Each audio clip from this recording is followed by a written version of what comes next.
Welcome back to the Slipstream Autosport channel. My name is Aidan and I was blessed to have a session with Ivan, one of my teammates here, who this is his hot lap around Mount Panorama, and I mean this is like literally his first time going around here. Like, we just started the session and we're setting some laps. Immediately, he is absolutely fucking hauling ass up the mountain right here. He takes like a really shallow line here and still manages to thread this needle, like taking a damn near straight line all the way up the mountain right there. Very minimal steering. He's not even letting off of the throttle through here, which is something he talked to me about, and definitely I have kept in mind when driving GT3s on this track, or just in general. Absolutely fucking moving down the mountain right there, dude. Jesus Christ. Into first gear to get that initial drive out, which is also something I was lacking. I was basically never going into first, and again here you'll see him absolutely slam it in first to get the initial drive onto the Conrad straight. Coming into what this is like the third to last corner, braking, staying in third and getting on the throttle extremely early. Another thing that I could do there is stay in third. I tend to go down in a second. And then missing this curb for the last one, dipping down into first once again and coming across at a 202.5.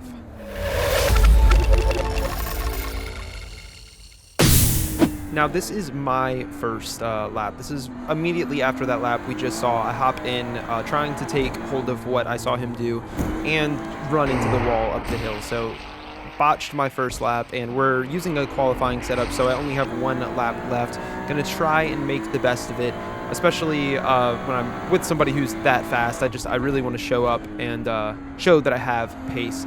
But more important is learning and accepting where I don't have pace and making adjustments to fix that.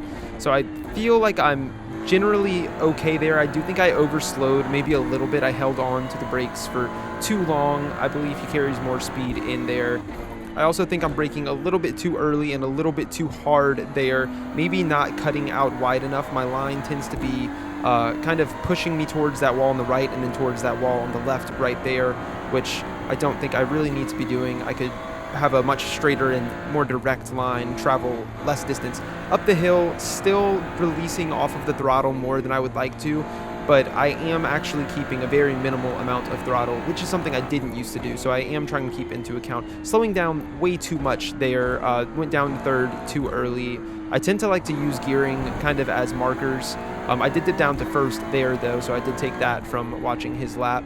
And coming to the Conrad straight as well, going to go into first, massively over slow, very easily controlled on the way out. I think when you're really pushing it, it should kind of be oversteering there. This car is absolutely, and the setup that they have created for this car is ridiculously just like all over the place. It's very light, it's aggressive, but somehow still manages to get that power down. I assume rear engine gives you more grip coming out of corners, but dipping down to second there, which I probably didn't need to, and I don't think I necessarily overslowed, but I don't think I took the best line. I could change my turn-in point. Here, same thing, turning in too early and clipping that curb, going to yield me a 204.28. Now, after that, we just hopped in and kind of had some fun driving the mountain, doing some overtakes, and just playing around with lines, mostly with practice for me as I'm still getting used to this car.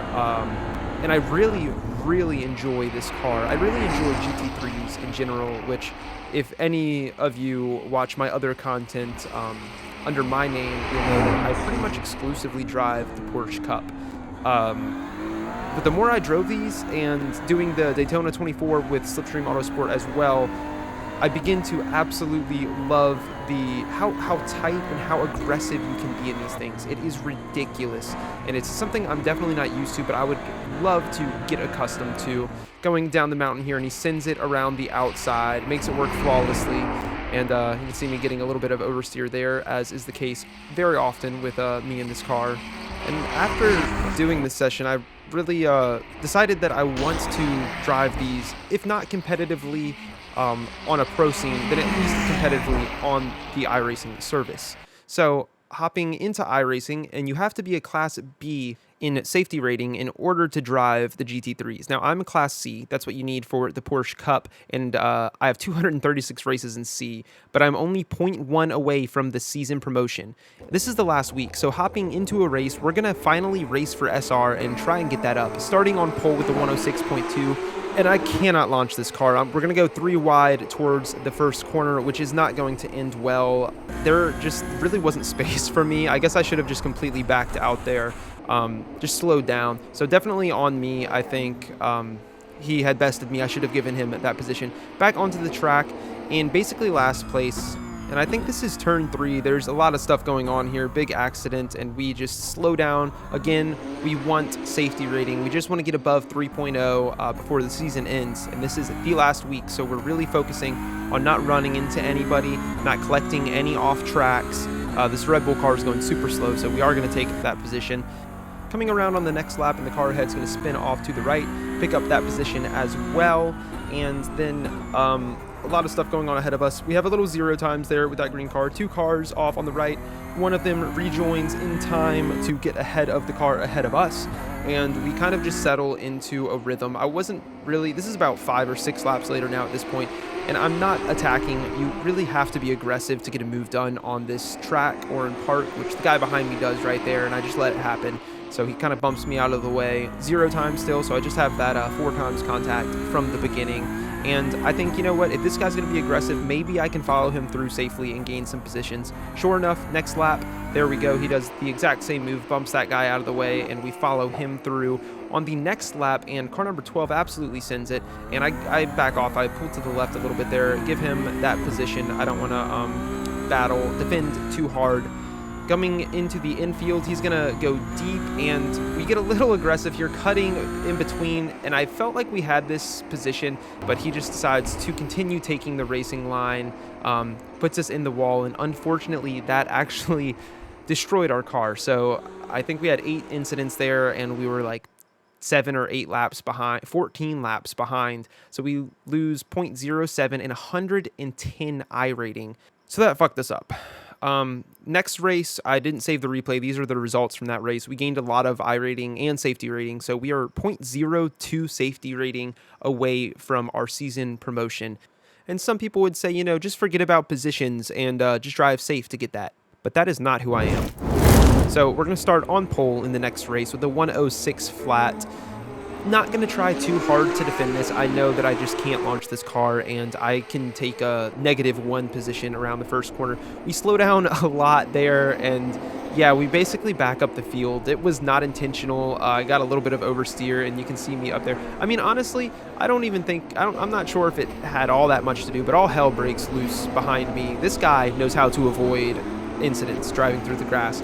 I also noticed, this is Jeremy. This is my teammate from Slipstream Autosports. He was on my Daytona 24 team with me. Meanwhile, I am flying away in second place. We've got this guy behind us.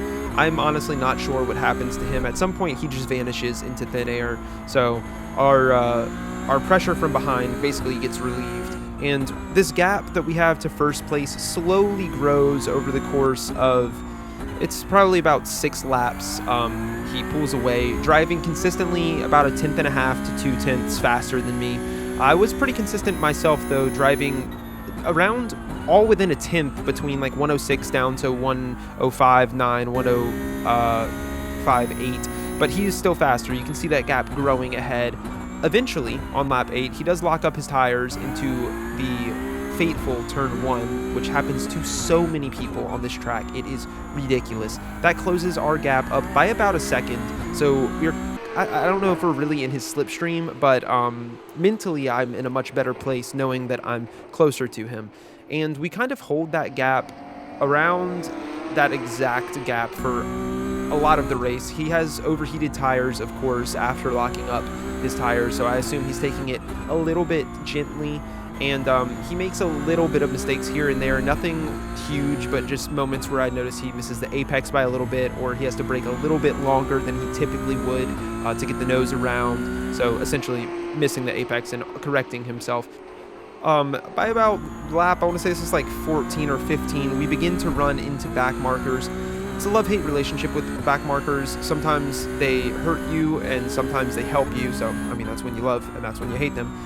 In this situation, it wasn't really going to do much for either of us. Totally neutral back marker. He does his job amazingly of pulling over to the side in a position that does not take any time away from either of us. And this is lap 22, so we just fast forwarded about 10 laps, and I mean, we're exactly where we were.